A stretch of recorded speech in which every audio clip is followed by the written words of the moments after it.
Did Fauci wrote, Idola Biha, 1,000 welcomes to the Village Oak Tree for April 24th, 2024. My name's Terrence O'Donnell, and I'm returning again to your village with a commentary about the Empire of the United States once again. I lead off with this quote. Israel's UN ambassador, Gilad Erdan, said Palestinians failed to meet the criteria to become a full member, which he outlined as a permanent population, defined territory, government, and capacity to enter relations with other states, unquote. I decided to open this commentary with this quote taken from a news story in Al Jazeera last week. This quote sums up Israel's position on the Palestinians. But who created that situation in the first place? This is just another way for Israel and the West to delegitimize the Palestinians, whom they have been robbing of their land since the late 1890s. Israel's leaders, both past and present, have said in public that they want that land, and the Palestinians are in the way. Once again, the American empire has spoken, and their word is law in the UN, even more so than the Russians these days. The 5 permanent members of the UN Security Council can veto anything they want, but the U.S. has been abusing that privilege a lot lately with regard to the Palestinians, the latest being a veto for a separate Palestinian state. Everyone who knows anything about the UN knows that the United States, Russia, and China pretty much rule the roost in the UN Council chambers. France and Great Britain will generally follow the U.S. lead or abstain out of fear. As I said here time and time again, and will continue to do so, the empire of the United States may be coming to an inglorious end soon, unless they put the brakes on hard. The politicians from the Democratic Party who tell the world how benevolent they are, it's all whitewash, smoke and mirrors. The war dogs control all of them with their corporate interests. Defense contracts are the economic blood of the United States, and they know it. Defense contract system has a life of its own now, and they control most of the decision making in Washington, D.C. I listened to an interview of Chris Hedges last Sunday. He is one of a very small handful of famous independent journalists still out there trying to report the truth. This rather lengthy interview by India and Global Left was all over the place, but if you have some time, you should watch it. I will add a link in my newsletters. Chris Hedges tells the interviewer that politicians in general are at the mercy of their corporate handlers when they decide to run for political office in the U.S. Doesn't matter whether they wear Democrat or Republican stripes, they're largely the same animals underneath. I'm now watching and soon to be a paid subscriber of a new independent news show called Zateo by Mehdi Hassan, a former journalist for MSNBC. He's one to watch for breaking news and cutting edge interviews now. I'll be pulling some of his reporting for this show in the future. These people only have one motivation when they decide to run for political office: money. They know they're wealthy donors or are willing to sell their souls to any wealthy donors who are willing to invest in them. Of course, as investors, they will want a hefty return on their investments, which they get for the most part. It's legal to bribe politicians in the U.S. If one of these politicians should all of a sudden develop a conscience, they end up back on the street, forced out by their colleagues or the voters when their donors turn on them and use their corporate media outlets to destroy them. There are quite a few moderate Republicans who are leaving Washington these days because they can't stand the craziness, leaving the GOP-controlled states to elect new ones. In some cases, more Egypts from the loony bin. All of this infighting and inability to govern is devastating the country more and more leading up to the next national elections. As I mentioned before, the rural poor, most of whom used to be part of the stable middle class, want their old life back and are willing to vote for whomever promises them that.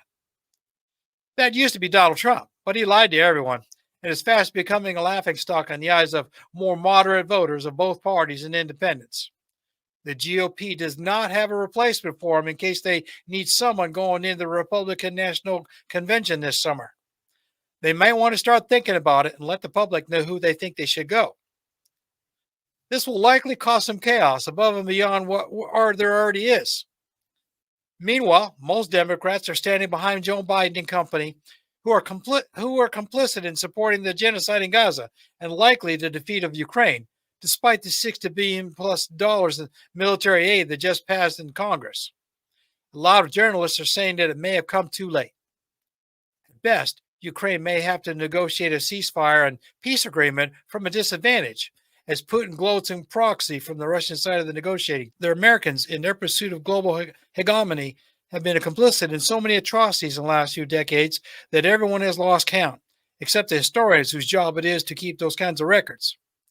When the American empire does finally collapse, they will write their historical articles and books detailing the rise and fall of the United States and the West, much like they wrote the histories of the rise and fall of the Roman Empire, the Persian Empire, the Ottoman Empire, and so on.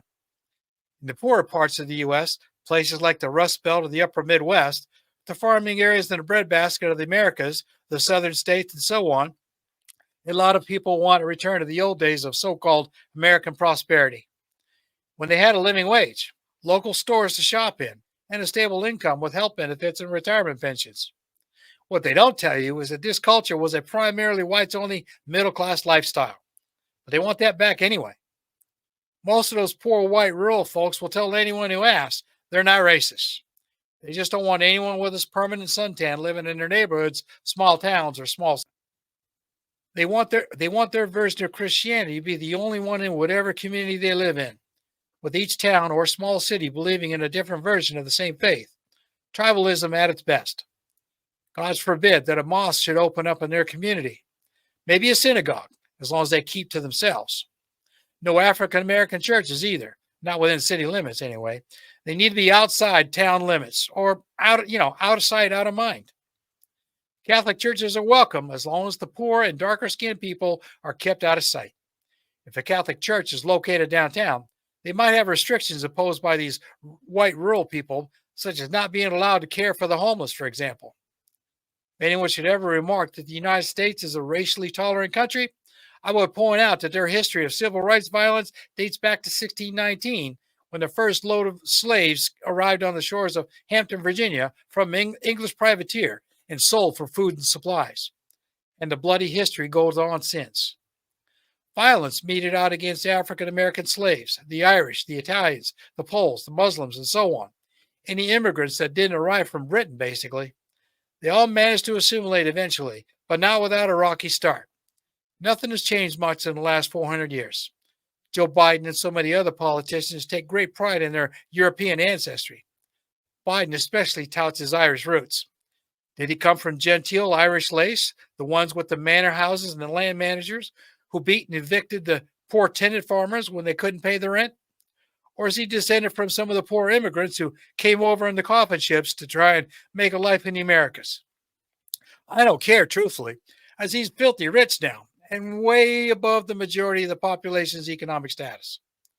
My own Irish and Scots Gael ancestors came over due to the extreme poverty the British subjected their subjects to back in the 19th century. Some of my kin managed to get a leg up and became successful, but a lot of them didn't.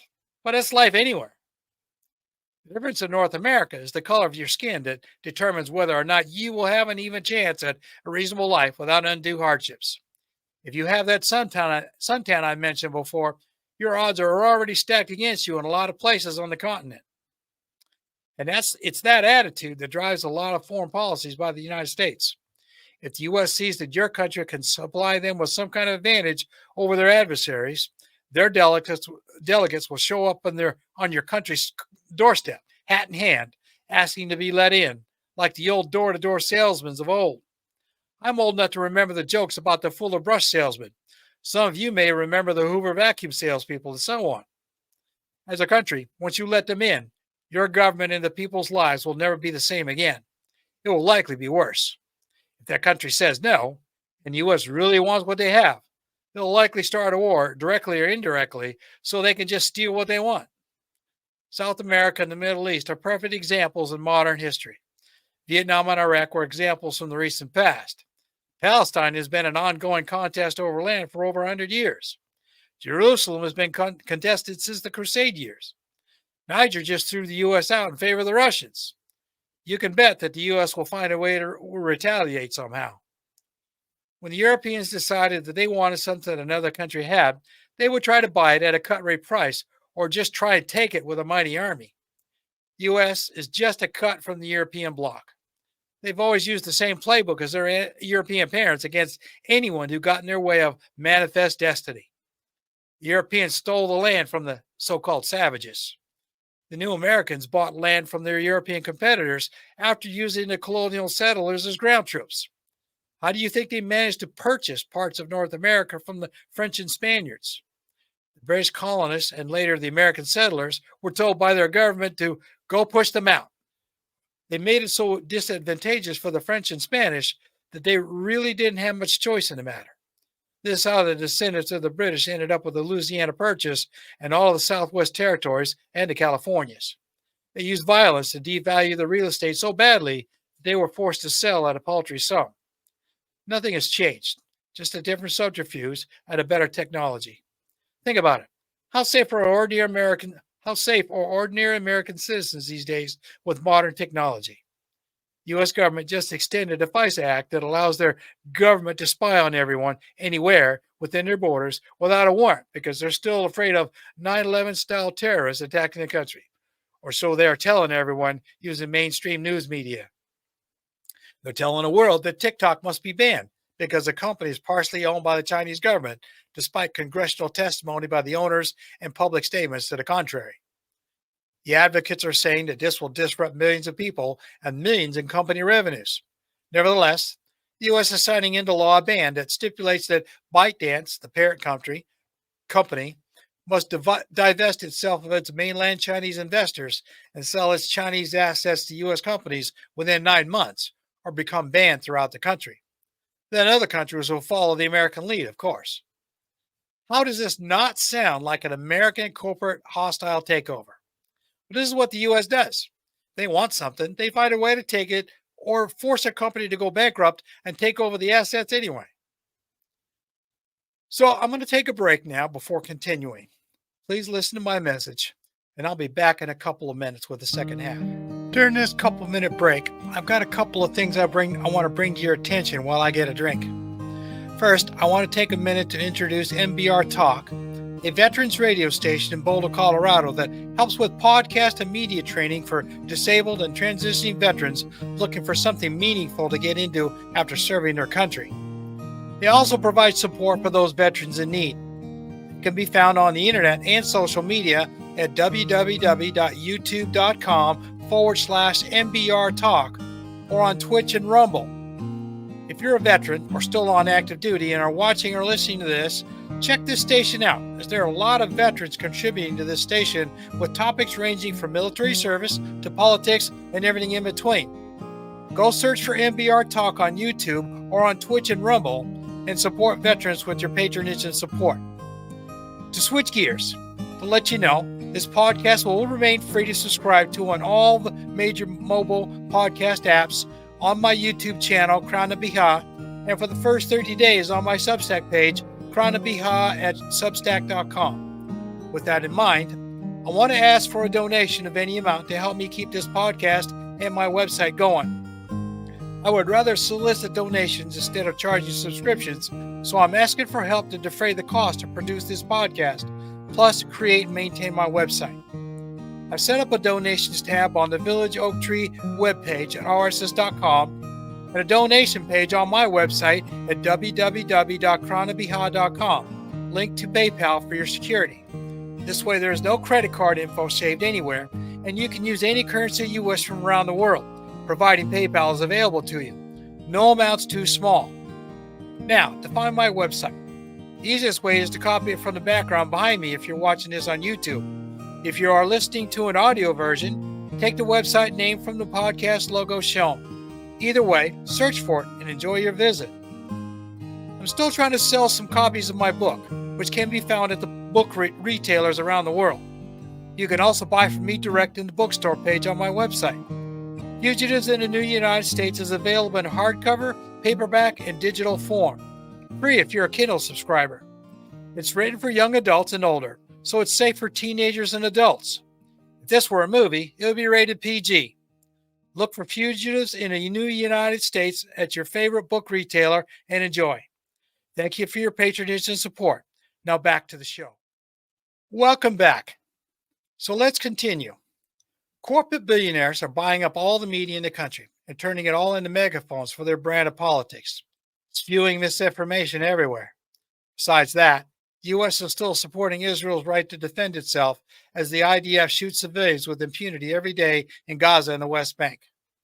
The IDF soldiers are laughing about their extremes on social media that violates the Geneva Convention and UN human rights laws. They know that their government and chain of command won't punish them harshly as long as the Likud party keeps flipping off the UN. They can do whatever they want, including war crimes. Israel believes that they will never be held accountable as long as the US and the EU has their back. They believe that any resolutions or other requests regarding the Palestinians will be vetoed by the US, so they shoot and bomb with relish and laugh while they're doing so. Will the US ever punish Israel for all its human rights abuses? It's very doubtful, as that would make the US and its allies complicit on the world stage, and they will pull out all the stops to prevent that. Look at what they've been doing to Julian Assange and the WikiLeaks for the last 15 years. Some independent journalists are saying that there is no hard red line that Israel has crossed yet with the U.S. So far, it's just a bunch of schoolyard cries of, "Stop it, you're hurting them," rhetoric from Biden's office. Germany doesn't seem to be listening either, as they still feel guilty about the Holocaust. And they're like the third in line of the biggest donor of military equipment to Israel right now. A couple of weeks ago, I said here that the U.S. is a failing state. I said it here again. A crumbling empire held together with baling wire and bubble gum, or as we used to say in the Army, duct tape and 550 cord. Joe Biden and the Democrat war hawks need a timeout. The Republicans need to sit in a corner facing the wall in a timeout. The United States needs leadership that will look out for the common man or woman in the case of body autonomy and put more resources into building their infrastructure, securing utilities from foreign hackers, setting up programs to put people back to work. I'm talking mostly about the blue collar workers who lost their livelihoods when the Democrats let the factories leave the country, and coming up with some kind of universal health program to help prevent people from losing everything to the corporate healthcare providers. If the United States wants to remain afloat, they need to fall back and regroup. Quit trying to be the nation that everyone else looks up to and pay more attention to what's going on inside their borders. Come up with a humane fix to their immigration system. Get rid of this NAFTA in its current form and bring back the manufacturing powerhouse that they once were. This would clear up the Rust Belt problem to a large degree and a host of other ills. Start coming up with ideas on how to save the agricultural heartland from global warming and the corporate buyouts of family farms. The Southwest agriculture industry is nearly a dead zone now over corporate agricultural practices. They need to find a way to move them out of the dead zone and set them up again with better land and water management practices. Be a better neighbor with Mexico and Canada instead of bullying them. The United States needs to have a major makeover if they are going to survive the near future. Right now, there's no leadership willing to tackle that. Joe Biden is just a caretaker president, and he knows it. He's keeping the seat warm for a younger, more energetic Democrat to step up and take his place so he can actually retire for good this time. In most people's view, even a moderate Republican would be okay as long as they could hold off the Republican extremists in the Freedom Caucus and other groups like them. The key word here is moderate. Washington needs to quit treating its citizens like children who only have a need to know for their own good. They need to give their citizens more credit for being a little smarter on things than they do.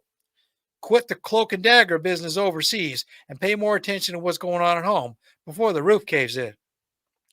The U.S. needs to back off in interfering in other countries' affairs. They don't like it, and it's rarely ended well for the U.S. in the last 50 years. If anything, stop little countries like Israel from running amok and committing war crimes, hoping that Big Brother will bail them out. Stop meddling in foreign elections to elicit a favorable to them outcome. Stop being the hero on the Hollywood white horse, riding into town to rescue the townsfolk from the bad guys. Most people overseas don't like real-life American heroes, even some Americans. The poor in America just want relief, no matter where it comes from. Whoever wins the next U.S. election will have their hands full right out of the gate. I don't think Trump will make it to the gate by November, given how fast his support is failing.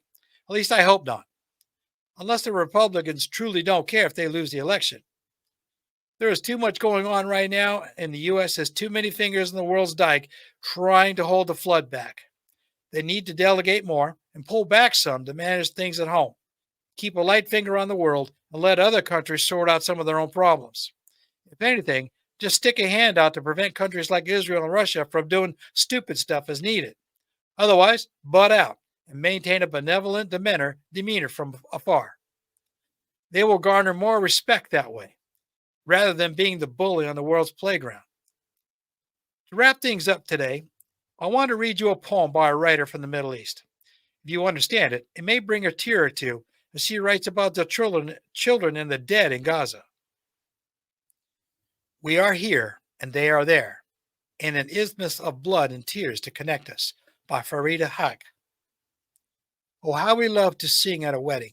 When you sing, you sing. When you cry, you cry. Sometimes when you sing, you cry. Oh, how we love to dance at a wedding.